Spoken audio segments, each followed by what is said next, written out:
Hello everyone, welcome to my channel physics with Lipsi. So एक बार फिर से स्वागत है आपका सभी स्टूडेंट्स का मेरे चैनल पे, जिसमें हम स्टडी कर रहे हैं फिजिक्स लिप्सी के साथ। तो आज इसमें मैं आपको एक्सप्लेन करना चाहूँगी electric dipole. The topic is electric dipole. So before I discuss this topic with all of you, I also want to discuss something which is I think very important, which I should share with all of you.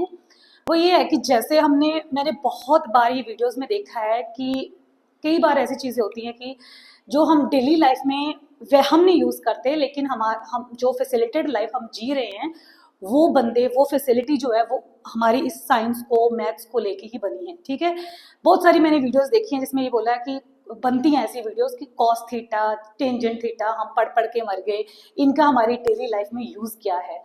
आप normal लोग इनको use नहीं करते, लेकिन जो facilitated life आप जी रहे हो, ठीक है, आपके घर में माइक्रोवेव है, आपके घर में गैस है, आपके घर में इलेक्ट्रिसिटी है, ठीक है, आपके घर जो बने हुए हैं वो किस तरह से बने हुए हैं ये बिल्डर्स को पता है, ये इंजीनियर्स को पता है। ठीक है, आप एरोप्लेन में एक कंट्री से दूसरे कंट्री जा रहे हो, वो एरोप्लेन कैसे बना है ये उनको पता है जिन्होंने इसको डिस्कवर किया है। ठीक है, तो ऐसे नहीं होता कि इनका हमारी डेली लाइफ में यूज़ नहीं है। इन चीज़ों का जो हम मैथमेटिक्स में स्टडी करते हैं, जो भी हम केमिस्ट्री में स्टडी करते हैं, जो भी हम फिजिक्स में स्टडी करते हैं, जो भी हमने अपनी साइंस में स्टडी किया है, जो भी ये साइंटिस्ट डिस्कवर कर रहे हैं ये यूज़ करते हैं। हम अपनी नॉर्मल लाइफ में तो ये खाना पीना उठना जागना हमें ये पता है, ठीक है, लेकिन हमारी जो फैसिलिटी हमें जो हमें प्रोवाइड हुई है वो बिकॉज ऑफ दीज थिंग्स। ठीक है, ये कोस थीटा, टेंजेंट थीटा के ऊपर भी मैं एक वीडियो बनाऊंगी कि इनका हमारी लाइफ में क्या यूज है। नॉर्मल लोग तो सिर्फ खाना बनाएंगे, रोटी खाएंगे, आप यूज नहीं करोगे, लेकिन आप जिस लाइफ को जी रहे हो उनमें ये कंसेप्ट यूज हो रखे हैं। जिस माइक्रोवेव को आप यूज कर रहे हो, जिन घरों में आप रह रहे हो,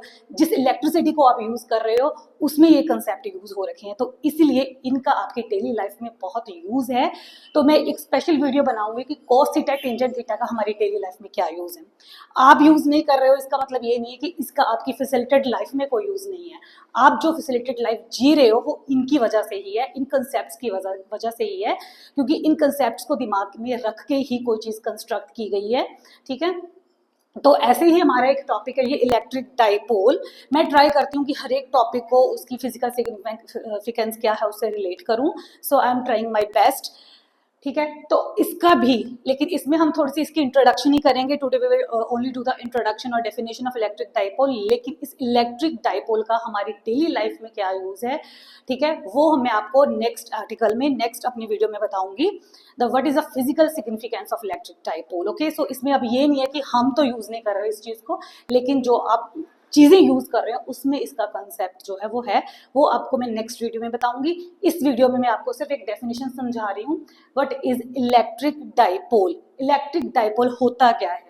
It is a set of two equal and opposite point charges separated by certain distance. Okay, so it is a set of two charges. इसमें दो चार्जेस होते हैं इलेक्ट्रिक डाइपोल में, जो कि इक्वल इन मैग्नीट्यूड है, okay, but opposite in nature है। If one is positive तो other is negative, if one is negative other is positive, separated by certain distance. Two point charges of equal magnitude, when they are separated by certain distance, the system forms it is called electric dipole. उसको हम क्या बोलेंगे? Electric dipole. So this O is the center of this electric dipole. अगर हम pictorial representation बनाए electric dipole की, so this is the pictorial representation of electric dipole. Minus Q charge जो है, नेगेटिव चार्ज जो है, उसका distance from the centre is a, suppose A, and positive charge is also separated from the centre of this electric dipole with a distance. So the separation of two charges will be a plus a 2a.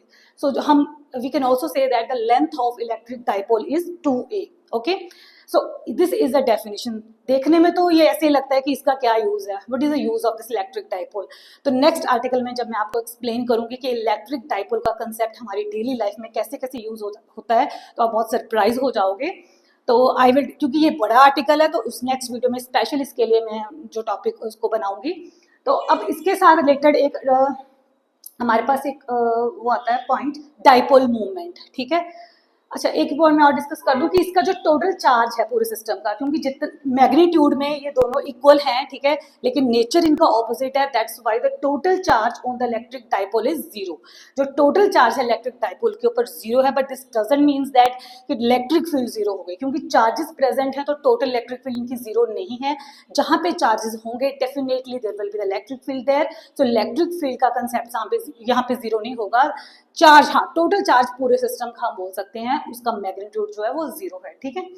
अब इससे related एक definition और है, dipole movement. किसी भी electric dipole की एक dipole movement होती है, जिससे हम चेक कर सकते हैं कि उसकी स्ट्रेंथ क्या है इलेक्ट्रिक फील्ड की, ठीक है। सो डाइपोल मूवमेंट क्या रिप्रेजेंट करती है? It represents the strength of electric dipole, ठीक है, कि कुछ भी इलेक्ट्रिक डाइपोल और स्ट्रेंथ ऑफ इलेक्ट्रिक डाइपोल भी लिख सकते हो, इलेक्ट्रिक फील्ड भी लिख सकते हो। यहाँ पे जो आएगा वो क्या आएगा? इलेक्ट्रिक फील्ड आएगा, ठीक है, स्ट्रेंथ ऑफ इलेक्ट्रिक फील्ड।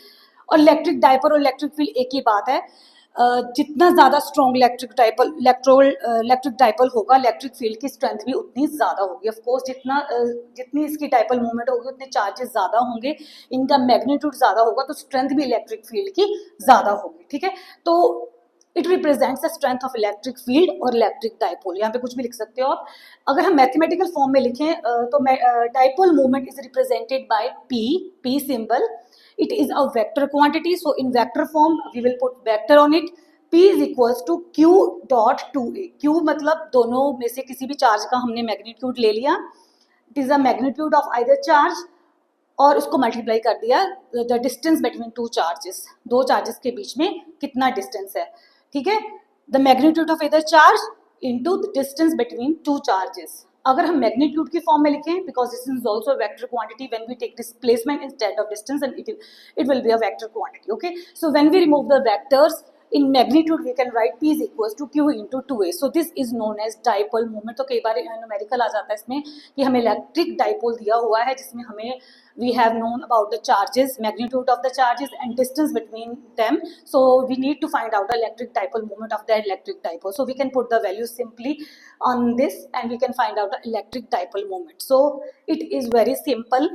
इसका हमारी डेली लाइफ में क्या यूज है and what is the physical significance of electric dipole, I will discuss in the next video in detail, okay. So फिलहाल today topic is electric dipole and electric dipole movement. So इतने समझ लो कि electric dipole होता क्या है और इसकी electric dipole movement क्या है। So I will repeat again, electric dipole is a set of two charges separated by certain distance. And electric dipole movement क्या है? किसी भी इलेक्ट्रिक डाइपोल की एक इलेक्ट्रिक डाइपोल मूवमेंट होती है, वो हम फाइंड आउट कर सकते हैं with the formula P is equals to Q into 2a. With the help of electric dipole movement we can find out the strength of that electric dipole, ठीक है। तो इलेक्ट्रिक डाइपोल मूवमेंट से पता चलता है कि उस इलेक्ट्रिक डाइपोल की क्या स्ट्रेंथ है। So this is very simple article, you can take the screenshot of it. If you have any doubt, if you need to understand the concept in deep, you can send me the message. So today's topic is enough, I think. Thank you and enjoy the physics with me. Thank you and subscribe my channel. Don't forget to subscribe my channel for the new videos. Thank you so much. Bye bye.